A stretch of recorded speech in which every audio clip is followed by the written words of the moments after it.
Olá a todos, sejam bem-vindos a esta palestra. Meu nome é Ananda e hoje eu estou aqui representando a Associação Espírita Seara de Jesus, de Embu das Artes, nessa Semana Espírita da USE. Esse evento que está sendo virtual devido às circunstâncias atuais, mas que não deixa de ser um evento preparado com muito carinho e com muita dedicação. Então vamos aproveitar essa oportunidade de intercâmbio, entre as nossas casas espíritas. Muito legal, muito interessante essa oportunidade. Nos foi proposto o tema para trabalhar essa semana, o tema sobre os desafios da família na pós-pandemia. E antes de mais nada, então, eu gostaria de convidar aqueles que se sentirem à vontade a fechar os olhos por um instante. Isso é apenas para a nossa concentração nesse momento, nessa nossa oportunidade de reflexão e aprendizado. Então vamos agradecer a Deus e ao Mestre Jesus, pedindo licença para iniciar os seus trabalhos e pedir que seja um momento proveitoso para todos nós. Que assim seja, graças a Deus. Bom, e família, pessoal, é um tema muito gostoso da gente falar. Família é realmente algo desafiador e nós vamos unir família com o tema da pandemia, então é um desafio só. E família nós temos de todos os tipos, de todos os tamanhos, Nós temos famílias pequenas, famílias maiores, pai, mãe, filhos, avós, tios. Às vezes a nossa família mora pertinho de nós, às vezes ela mora em outras cidades, em outras regiões, em outros estados. E a família ela pode ser composta aí de diferentes pessoas com diferentes personalidades. E hoje, quando eu convido para essa reflexão sobre família, eu gostaria de focar um pouco mais na família, naquele nosso núcleo familiar mesmo. Aquelas pessoas que convivem conosco todos os dias, que dividem as contas, que dividem o mesmo teto, sabe? Essas pessoas, essa convivência. E a família é uma bênção divina, porque quando nós pegamos a literatura espírita e nós vamos tentar entender um pouco mais sobre família, famílias são aquelas pessoas que decidiram, que tiveram a oportunidade de reencarnar juntas. E elas tomam essa decisão, às vezes por alguns resgates de vidas passadas, Então, temos nossos desafetos, temos nossas dívidas, nossas falhas que temos que perdoar, mas também as famílias elas se escolhem para elas estarem juntas, porque nós estamos aqui nesse mundo buscando o nosso progresso moral, a nossa transformação interior. E quando nós temos pessoas que querem estar conosco nesse dia a dia, nesse desafio diário, é como se nós montássemos um time que entra em campo e um time que junto se torna mais forte. E por isso, então, eu falo que a família é uma bênção, é um presente de Deus. E falando um pouco da pandemia, já muito foi dito sobre a pandemia. E pode até parecer estranho, mas algum tempo atrás, alguns anos atrás, não existia pandemia. Pode parecer piada, mas a gente não precisava sair na rua de máscara. A gente podia abraçar as pessoas, a gente dava a mão para as pessoas sem receio. E nessa ocasião, pré-pandemia, cada família aí tinha os seus hábitos, tinha as suas responsabilidades, os seus afazeres, Mas se nós pegarmos um exemplo, um pai, uma mãe, duas crianças, como que era a rotina dessa família antes, né? Talvez trabalhassem fora, talvez alguns já trabalhassem em casa, as crianças muito provavelmente iam para a escola. Então, daquela convivência familiar, uma boa parte do dia, 8 horas, 12 horas, essas pessoas se afastavam. Essas pessoas se afastavam para buscar as suas responsabilidades, os seus afazeres, e elas se reuniam então ao final do dia, aos finais de semana. E como essa convivência ela tinha uma pausa diária, vamos colocar assim, muitos daqueles desafetos, daquelas desavenças, daquelas discordâncias, elas passavam desapercebidas, não é mesmo? Se nós temos um parceiro, uma parceira que tem um hábito que nós não gostamos tanto assim, mas nós não precisamos conviver com esse hábito tanto assim, a convivência ela se torna mais fácil, né? Mas eu também posso dizer que talvez isso mascarasse um pouco as nossas relações, não é mesmo? A verdadeira finalidade de estarmos juntos, de entender o próximo, de nos aproximarmos do próximo, apesar dos defeitos, que nós achamos que só o próximo tem defeito, esquecemos dos nossos, né? Mas enfim, um belo dia veio a pandemia e praticamente de uma hora para outra nós nos vimos obrigados a ficar em casa por um bom período. Claro que cada família teve particularmente os seus desafios, muitos ficaram desempregados, tiveram dificuldades financeiras, nem todos puderam ficar em casa, mas vamos pegar o exemplo dessa mesma família, um pai e uma mãe, duas crianças, agora os pais convivendo boa parte do dia juntos, né? As crianças que são seres cheios de energia, de curiosidade, de vontade de aprender, de brincar para lá e para cá, de repente ficaram presas dentro de casa. E os pais se viram sufocados, se viram desesperados por ter que lidar um com o outro, primeiramente, e com todas as necessidades dessas crianças.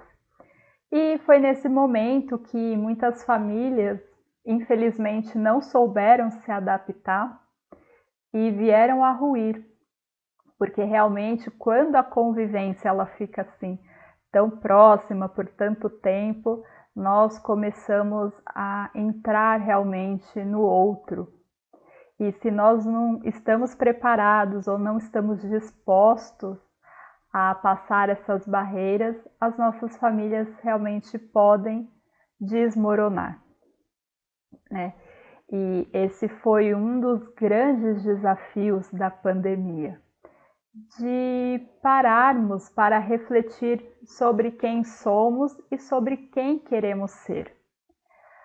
Quando nós temos uma família, nós queremos só levar o lado bom dessa família, ou nós queremos e precisamos estar presentes na vida dos nossos filhos, na vida dos nossos idosos, na vida dos nossos pais? Porque antes talvez não fosse tão importante como um idoso ia à farmácia ou como esse idoso ia ao supermercado. Porque antes nós não tínhamos o cuidado de pegar o telefone, o WhatsApp e nos comunicarmos com pessoas que estavam mais distantes de nós, não é mesmo?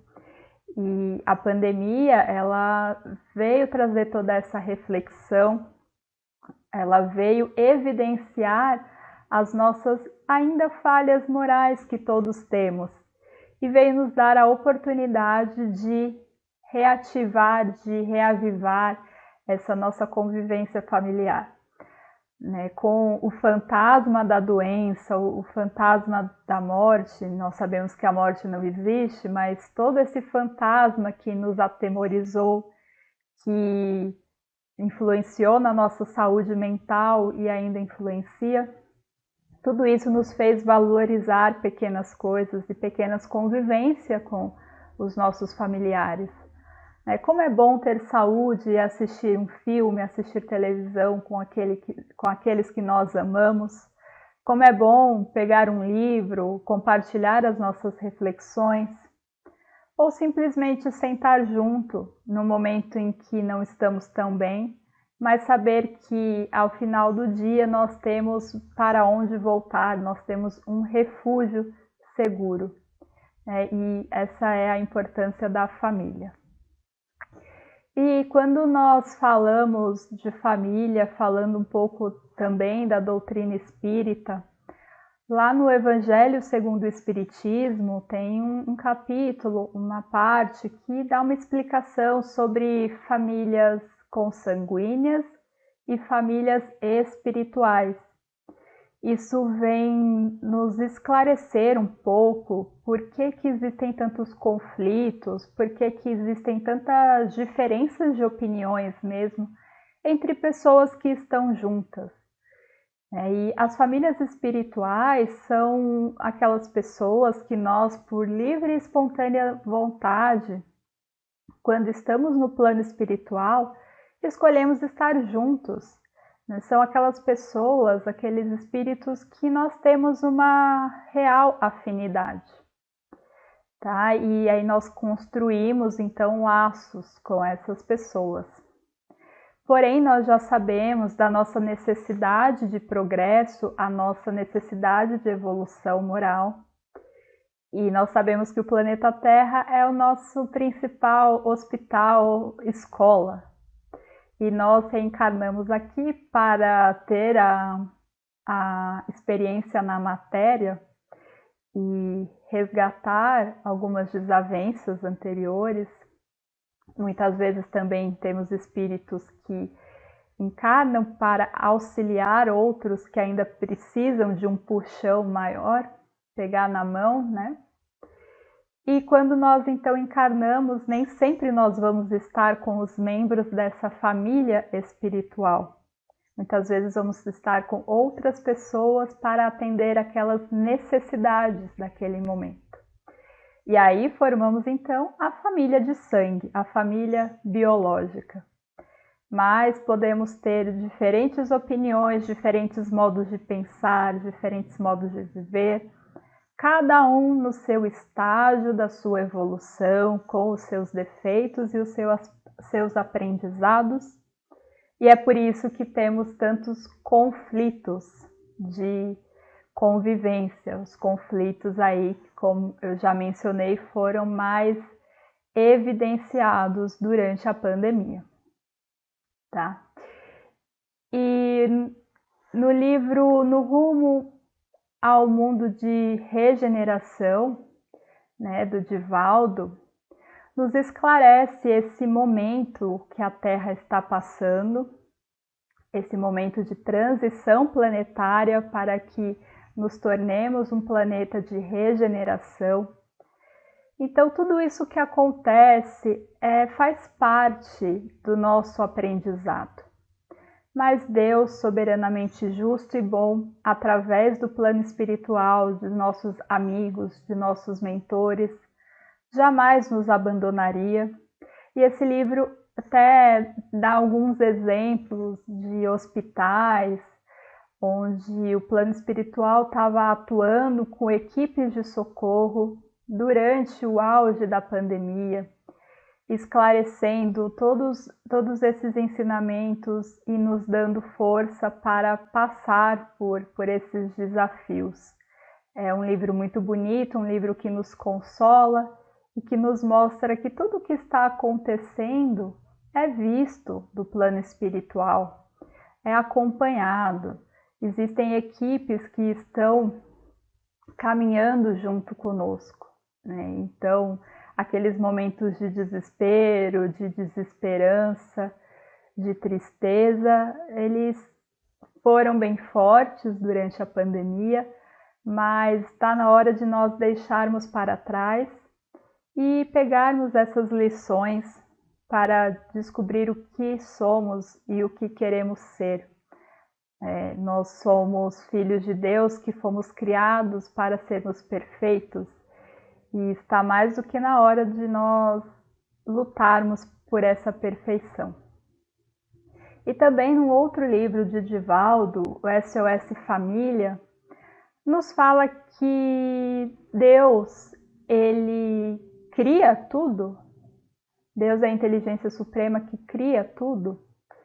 Mas Deus nos concede um pedacinho da sua inteligência, um pedacinho do seu poder, para que nós, homens, como seres inteligentes, possamos planejar a nossa família. É bastante interessante porque explica, por exemplo, que um casal ele pode se unir, ele pode decidir se unir através do casamento. O casamento e a monogamia são sinais, inclusive, do progresso. Quando um casal decide se unir com boas intenções, é muito útil, porque são duas almas que decidiram se ajudar mutuamente e construir um lar e caminhar juntos, né? Cada um no seu aprendizado, na sua evolução. A evolução ela sempre é individual, mas é um casal que decidiu lutar junto, né? E esse casal pode decidir também trazer para si outros espíritos que podem vir como seus filhos, por exemplo. E esse casal vai atuar então na aprendizagem dessas crianças, vai dar aquelas primeiras instruções tão importantes para que esses espíritos consigam seguir, né, o seu próprio caminho. E nesse livro fala então que como nós temos esse pequeno poder concedido por Deus, nós podemos planejar a nossa família e nós podemos, por exemplo, né, decidir se vamos ter 1 ou 2 filhos, quando esses filhos vão vir, até de acordo com cada realidade de cada família. Nós sabemos também que temos nossas dificuldades na Terra, dificuldades de saúde, dificuldades financeiras, e que às vezes é mais conveniente nós planejarmos a família de certa forma. Mas também nos é esclarecido, né, pelo espírito de Joana de Ângeles, que não adianta também nós fugirmos das nossas responsabilidades e dos nossos resgates. Quando nós estamos no plano espiritual, nós fazemos um planejamento reencarnatório, nós temos as linhas gerais daquilo pelo qual precisamos passar, quais as lições que nós vamos trazer, com quais pessoas nós vamos precisar conviver. E muitas vezes nós ouvimos crianças rebeldes, adolescentes rebeldes, falando: mas eu não pedi para nascer, mãe, pai, né? Fica aí reclamando de mim, eu nem pedi para nascer. E nós não pedimos para nascer, nós imploramos para nascer. Nós imploramos por uma das últimas oportunidades de vir aqui e provar para nós mesmos o nosso valor, e que nós podemos nos purificar espiritualmente.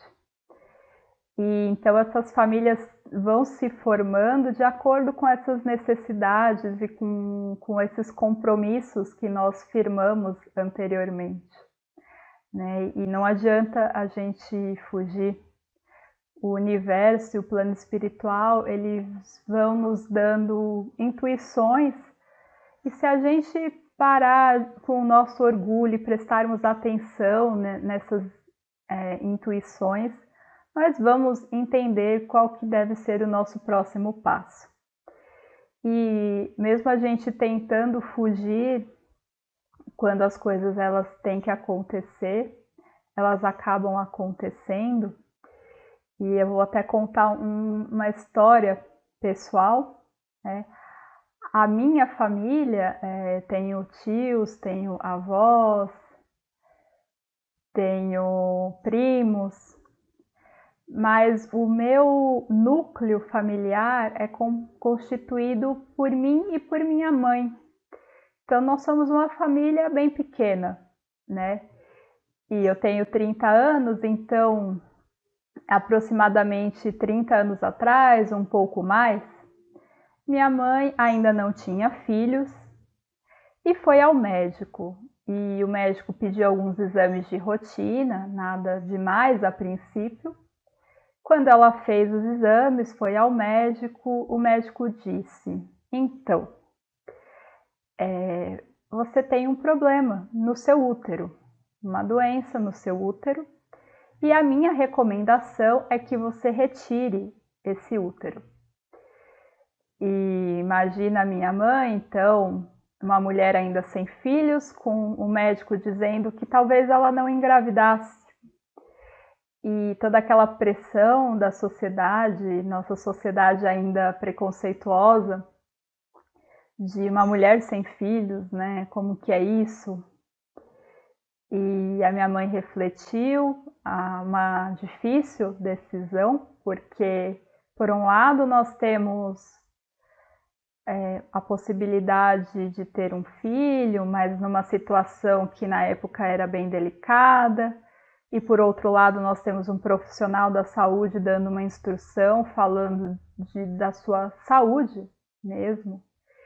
E ela toma a difícil decisão de retirar o útero, né? Pensando principalmente na saúde naquele momento, e que o médico não tinha dado uma alternativa mais viável.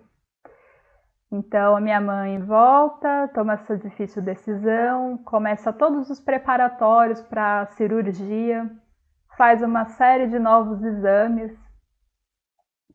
e quando ela retorna ao médico já pronta, já preparada assim para realmente marcar a cirurgia, o médico lê os exames e fala que ela está grávida, né?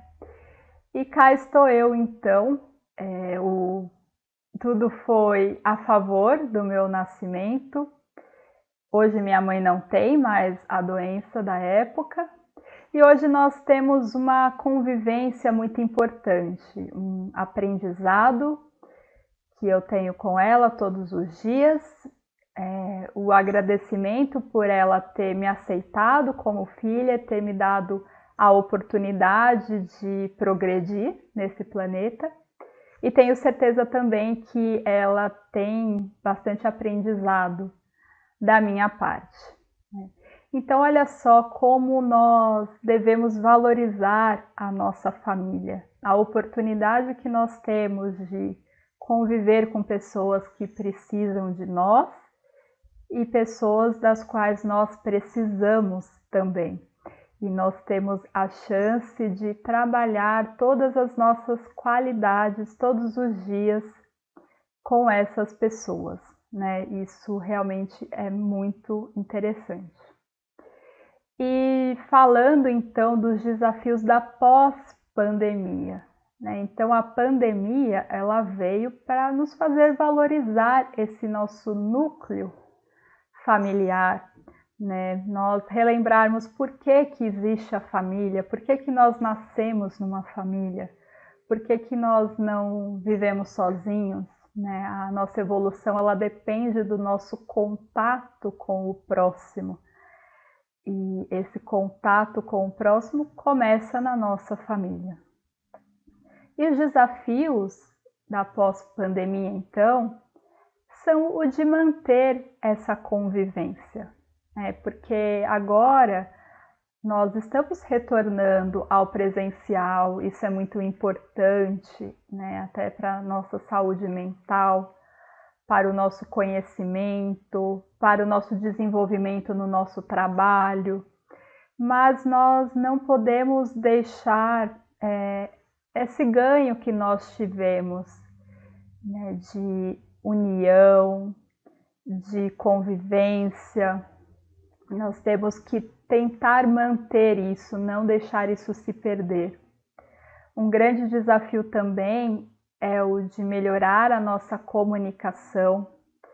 Acredito que a convivência diária que foi criada durante a pandemia, ela nos obrigou a nos comunicarmos melhor com as outras pessoas, para evitar brigas mesmo. Como que o próximo sabe o que eu estou sentindo e o que eu estou passando se eu não me comunico direito com ele?